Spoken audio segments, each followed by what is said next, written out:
All right, everyone, we are back with chapter 4, which is focusing on selecting administrative and support personnel. The first objective of the chapter is to examine the selection procedures for hiring administrative and support personnel. And in this chapter, it really just talked through that entire procedure in order to get this task accomplished. The first one is just preparing a job description. So legal wise, for every job you hire, you should have a job description. Really, that just is an analysis of the position so that those applying know what the essential functions are. Ways to get this information, those that already have it. If you're hiring for a classroom para, you could sit down with a couple of current classroom paras and interview them about what they do all day long.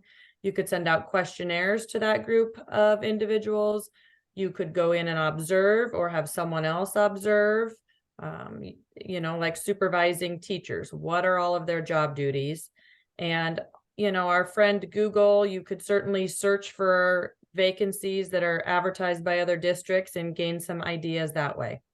Once you have a job description, you're going to be able to announce the vacancy. Every district does this a little differently, just depending upon their location and resources available. Most districts announce all of those to their current employees. In Norfolk, we do that as well. All of our current employees know what positions we're trying to fill. Sometimes in negotiated agreements, there might be a clause about a vacancy announcement and when that happens, or when it happens internally versus advertising externally, but that may not exist in all districts. And I thought it was interesting in the reading that some districts advertise nationally. What does that mean? We're advertising positions on job boards that are online, which I suppose could get out there nationally. We don't really have a lot of people apply from out of state for our para positions or very many of our support personnel positions, but I suppose it could happen.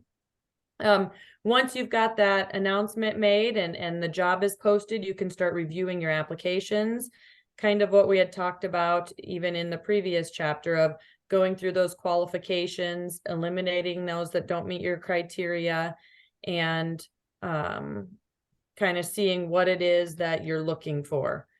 In the readings, it talked about current criteria for selection of administrators, what they're currently seeing, the ability to develop strong school cultures to facilitate the work of teachers in order to produce gains in student achievement, and evidence of the ability to work effectively with parents and community leaders, which is continuing to be more and more important. Obviously, conducting first round interviews need to happen and narrow that field down. Some of that may be things that you do via phone. Maybe you do a first round and a second round interview. Some of that might be done just from your application with those questions that you're asking and wanting feedback and responses via those applications. And then you'll select your finalist and conduct those more in-depth interviews where you're bringing them in with your interview team, asking those high quality questions to try and solicit some of the responses you're really looking for. Once you've made your selection, you need to make sure and notify the individual you wish to hire promptly so that they don't take another position somewhere else in your community, and then notify the other applicants as you get to that. So everyone should be informed. I know if you use some online application processes, you can do some feedback that way. I prefer that we do phone calls to anyone that's interviewed. That's what we do in our district. If you had an interview, you get a personal phone call letting you know if you did or did not get the job. And then I always ask our principals to try and give them a little bit of feedback. It's tough sometimes if you're interviewing a lot of people, but depending upon what the position is, I think they deserve a little bit of feedback as to how they might be a stronger candidate next time. All right. So objective 2, we're going to examine the use of commercial tests of selection administrators. And some districts use written and oral tests to help screen applicants for administrative positions. A couple of the written tests that were in our chapter, school superintendent assessment, and then the school leaders licensure assessment. And about 18 states use that school leadership licensure assessment, but it's a 6-hour test that's in 4 different parts. You go to assessment centers, they collection of exercises that seeks to simulate on-job experiences in order to measure job-related skills. So basically it's going in that test, it's going to be job-related skills. So as you're taking the test, it's things you're going to potentially be faced with while you're doing that position. And they're looking for these types of things: leadership abilities, oral and written communication, planning and organizing, decision-making, taking initiative, and sensitivity. And really within these administrative positions, those abilities that they're looking for and those skills, I don't know that you can pull out one that's more important than the other, especially where we're at in our leadership today in education. Some of the types of activities that they'll use will be the leaderless groups, role play activities, in-basket exercises, and problem analysis. The main thing from these tests, I believe, my own opinion, is to try and make sure that the candidate possesses the skills that are necessary to lead. And then also, how does that leadership ability fit in with the district? Because each district, as we stated earlier, is going to be looking for something different. But these job-related skills fall within everybody who wants to be in leadership, a principal, assistant principal, whatever it may be. I think right now, I know the state of Nebraska requires us to do the praxis test, or at least I had to. I don't know about you guys if you had to take the praxis test, or I know I had to finish, when I finished my degree program, I had to take the praxis test to be able to get my administrative certificate. So those other ones I don't think were something that I was required to do, but the praxis definitely. All right. Okay, and objective 3 is reviewing the essential functions for principals when selecting principals and assistant principals. So the principals are responsible for all aspects of the school operations. And in our reading, it talked about 7 essential functions, which I've listed: to plan, develop, supervise, and evaluate the instructions program; select, assign, and evaluate staff, and provide opportunities for their professional growth and development; maintain two-way communication with parents in the community; enforce appropriate standards of student conduct; use due process procedures in dealing with students and staff members; maintain safe, clean, and attractive buildings and grounds; and keep accurate records of enrollment, attendance, disciplinary actions, and funds received and expended. And in addition, just the accountability piece, that principals are required to hold employees accountable and to be able to accomplish the district's mission. So always going back to that mission piece. And in order to have an accountable school, a principal does have to have measurable goals and be able to understand and apply data. There was a piece in there also that talked about selecting an assistant principal. And really the overall theme there was that the role of an assistant principal is so valuable, and the areas that they cover are so important that you really need to follow that same selection process when looking to hire assistant principals. Depending upon what district you're in, if you're in a district that has one assistant principal in the building, they may be doing a lot of the same things that the principal does. Whereas if you're in a large district where there's maybe 3 assistant principals in the same building, they might divide out what that would look like and what the responsibilities are for each of those, but still following that general selection process. And just to dovetail there with Angie, I have 2 assistant principals, but one of my assistant principals is in charge of our academies. Plasmouth is a wall-to-wall academy school. We have 3 academies. And so the role that Mrs. Harvey plays is she does all the academy facilitating. does a little bit of the evaluation of teachers, mainly within the CTE building, and a little bit of discipline.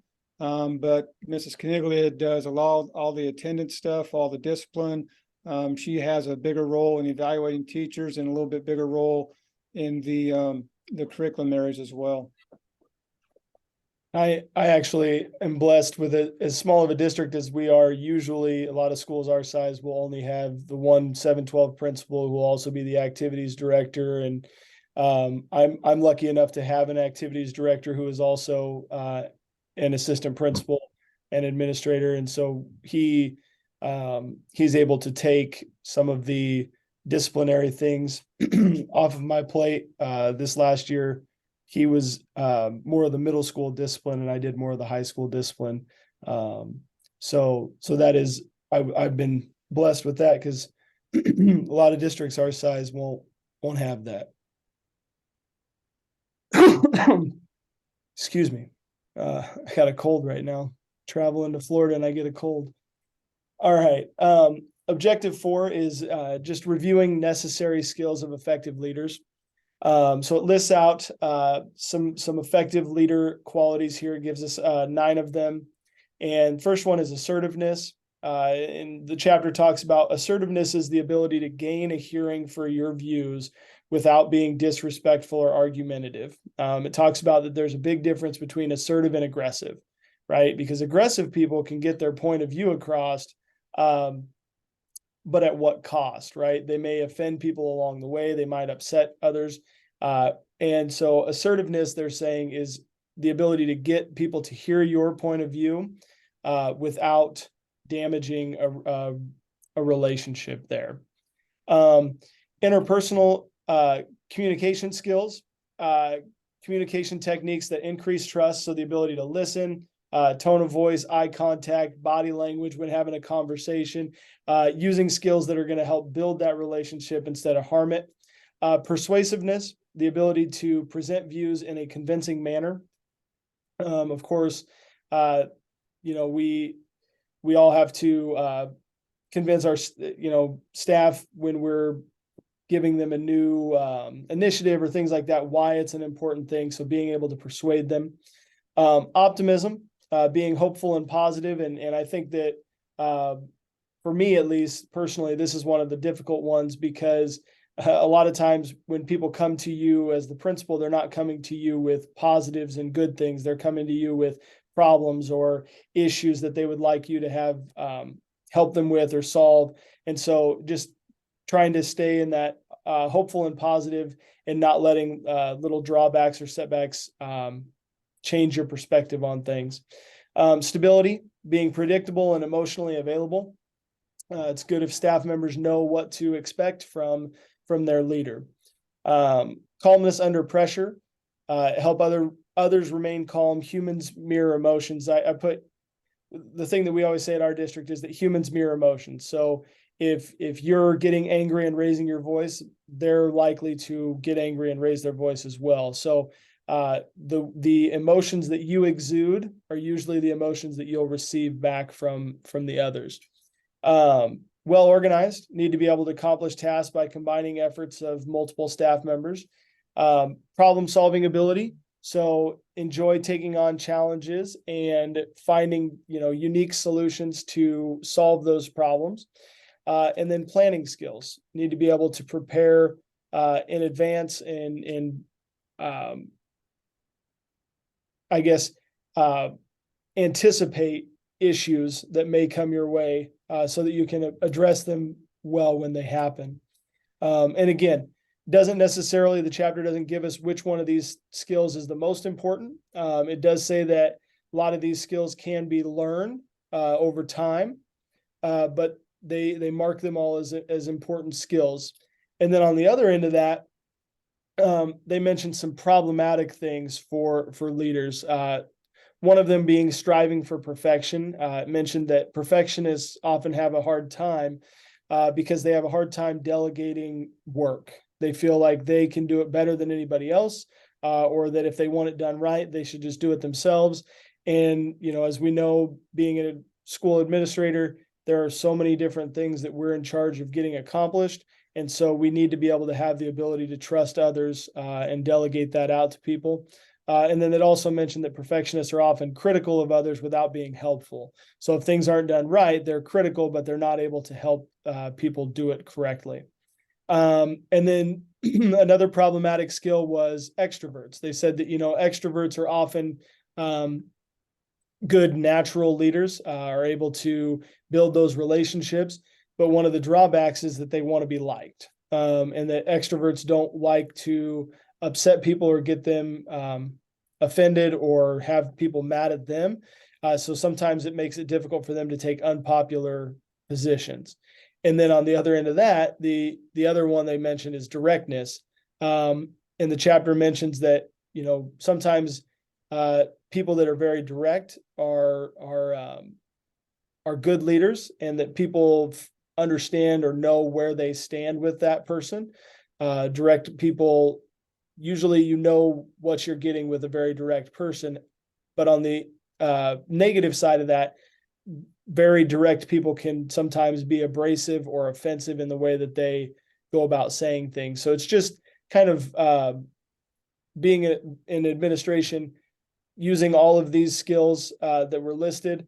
And then, if you are one of these spots or have some of these tendencies, to know when to turn them off. So anything to add there, Todd? The number one thing for me as a leader is trust. I want the people who I'm leading to be able to trust me. And as a principal, I want to be able to work with people I can trust as well. I think that's the biggest thing, and it hits on a lot of what we just talked about, being able to have open conversations and be able to share and not feel like you're unable to have a good conversation with someone because of the, how that's going to come back to affect it at a later date. But lots of good leadership skills have been presented so far. Objective number 5, women administration. And as I mentioned earlier, I've got 2 female assistant principals. And one of the things I think with females, when they're being good leaders and they're being assertive leaders, people misunderstand that as men, you're out there, you're being, you're confident, you're leading. And sometimes women are misconstrued as that. But the number of women minorities serving administration, it's still a small number, but I think we're starting to see more. We're starting to see the number of female superintendents has grown over the course of the years, I believe. The progress is being made. We're seeing, I think as you go on, you see the more females that are getting positions in leadership, and not just as a principal, but even in curriculum instruction or as an assistant principal, a principal. It kind of paves the way for more teachers or more younger teachers to see that, hey, I can be a principal someday. And so that kind of encourages them to keep moving forward there. There's still that discrimination, obviously. And like I said, kind of the same things I talked about earlier, that criticism of men, if they're out there leading and guiding, you're being assertive, and sometimes females, it's misconstrued as being not nice or power hungry, whatever it could be. But I know that with the 2 assistants I have that are females, they really guide me and help me along, because again, there's always different perspectives to see, and there's a different perspective, I think, on the gender side of how you deal with people and how you visit with people as well. So that's been very helpful to me. There's the mentors helping women. Many women acknowledge having had help from a mentor. Right now, I believe in the state of Nebraska, there's a women in leadership group. There's a book, and they have book studies that. And then I believe, I know that both my assistants went to Kearney this past winter for a women in leadership conference. And I think that's really good. Again, start to get those professional networks going. Start to see that there's more females out there that want to be leaders, and to kind of pave the way there. And there's the sexist stereotypes as well. I guess I did talk a little bit about, there's that gender and leadership style. The women disproportionately assigned to leadership roles in elementary schools.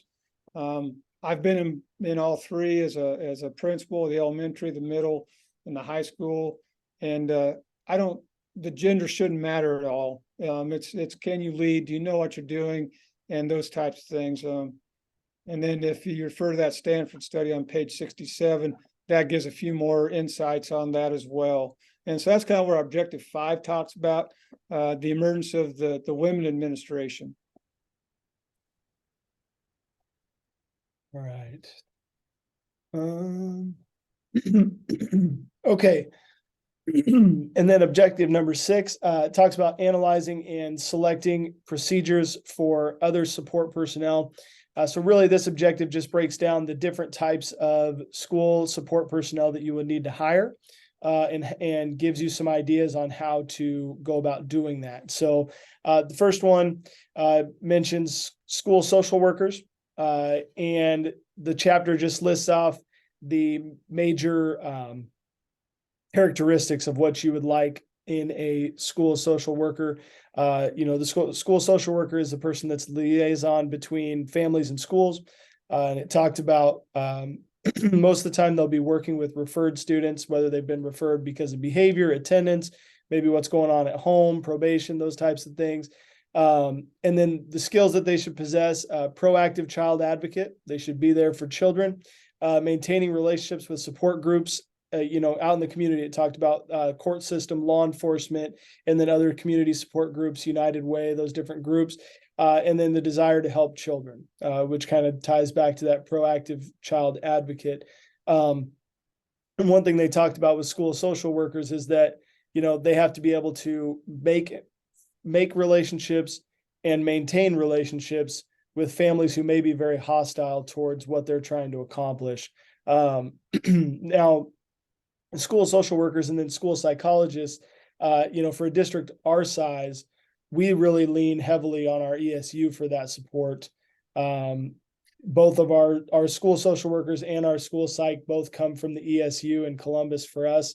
And so, bigger districts, I know I was talking with Angie earlier, bigger districts will go and find their own individuals that they will hire for their own district. But for us, we have to lean on the ESU for that help. The second one is school psychologists. And they said the big thing that school psychologists do, about 70% of their job for most districts, is diagnostic service for SPED placement. So the testing and the evaluating of those tests to decide if a student needs to be placed in special education services. They do some districts, they'll help break down standardized test results and help use those to try and direct some of the teaching and learning that happens in the district. And then the big thing about school psychology is that there's a ton of professional preparation that needs to go into that. So help, they have to get their master's degree. Some of them have to get a PhD. So it just kind of depends on that, but that makes it a little bit more difficult to find school psychologists because of the amount of education that is required. The next area talks about guidance counselors, lists off 8 vital functions. And of course, the chapter mentions that there may be disagreements within a district, either between administrators, between the counselor or teachers, about what a counselor's role actually is or what their job is supposed to be. And so the 8 vital functions it mentions: collect and record information for student records, communicate with teachers about students with learning or emotional problems, confer with families who request assistance. I know at our district, our guidance counselor is the one who builds our class schedules, and then also meets with students to help get them in the correct career pathway, to make sure that they're taking the right classes for what they want to do after high school. Collect follow-up data. We do this with a survey at our district. We have all of our students, we send that survey out to past graduates each year for them to help fill out and give us back information from that. Coordinate special student services. write letters of recommendation for students who are looking into higher levels of education to go on to college or maybe military, and then coordinate state or district testing programs, which our counselor does a little bit of that. He's the assistant district assessment coordinator, and then I am actually the district assessment coordinator for our district. And then basically the chapter just mentions that counselors need the skills to conducive to working and building relationships with students. That's the main thing that we need them to do. And of course, there's a lot of different functions that counselors are asked to accomplish. And like I said, the chapter mentions that a lot of times there are some people who have different varying views on what guidance counselors are actually supposed to do. All right, next one is library and media specialist. Big thing is this person is in charge of all forms of media within your district. So that's any newspapers, magazines, ordering books for the library, having the different online databases to be able to access those. They have three main responsibilities. They need to be able to locate information, help students and teachers locate information, instruct users in various forms of technology. So be able to help either teachers or students with different technological, applications or databases that are online. And then administer the media center. So be in charge of running that, organizing it, and ordering materials for it.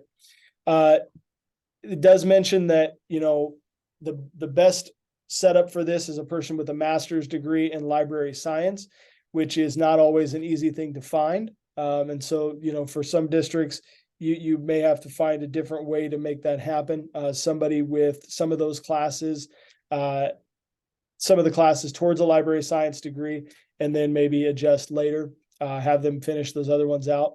But the two prime attributes that they have: encourage students and teachers to utilize the media center, and recent training with how many changes there are in technology, people who are continually keeping up on their training there.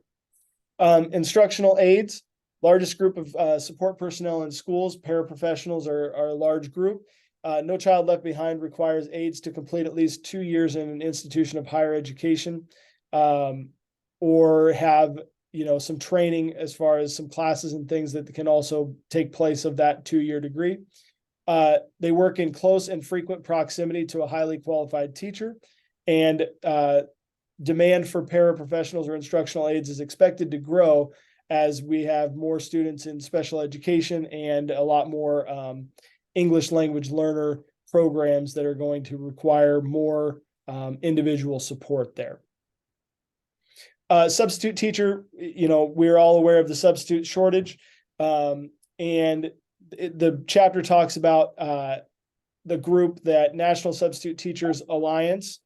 The National Substitute Teacher Alliance is a group that they've put together a Bill of Rights to help subs as far as what they should be expected of them. One of the things that they mention is that in their Bill of Rights, they have the request of districts providing health insurance for substitute teachers, which, knowing how much of a cost that is for districts, certainly at a district our size, insurance benefits is not something that we're looking at providing to substitute teachers anytime soon.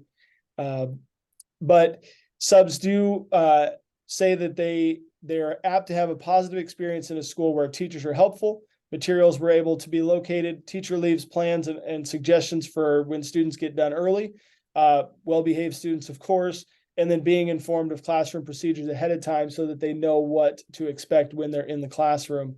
And then some districts will use a substitute form. I know we use a substitute report form that has the sub will fill out and say if lesson plans were left behind, if they were able to access materials, how students behave, those types of things. And it just helps us know what we can do to help their experience be better here within our district. And then it also is good feedback for the teacher to know maybe I need to leave a little bit more of a lesson plan, more ideas, more options for our substitute teachers when they're here.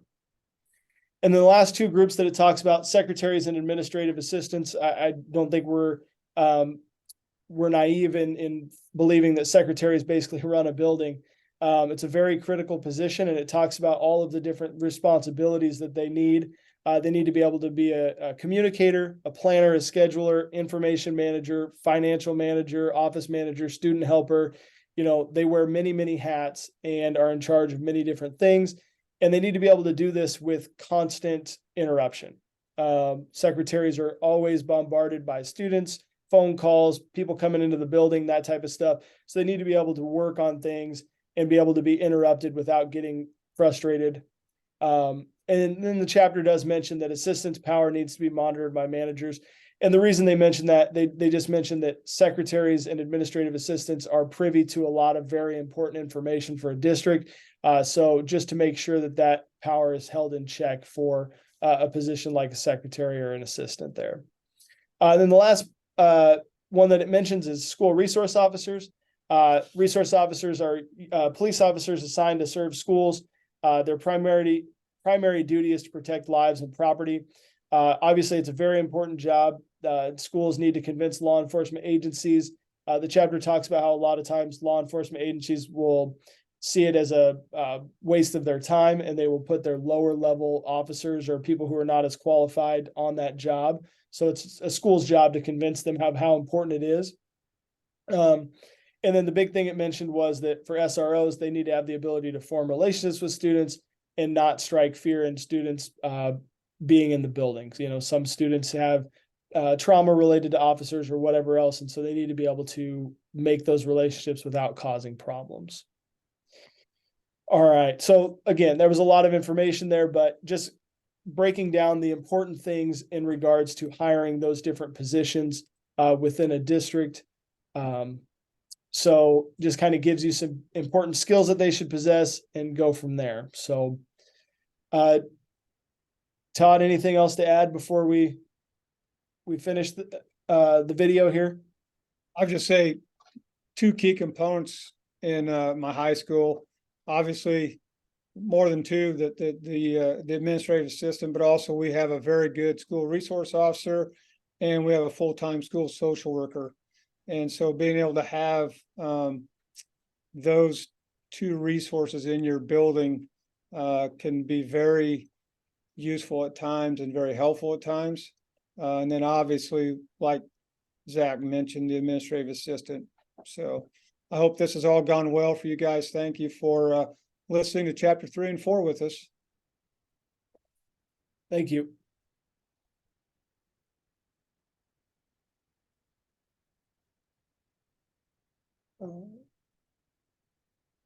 Let's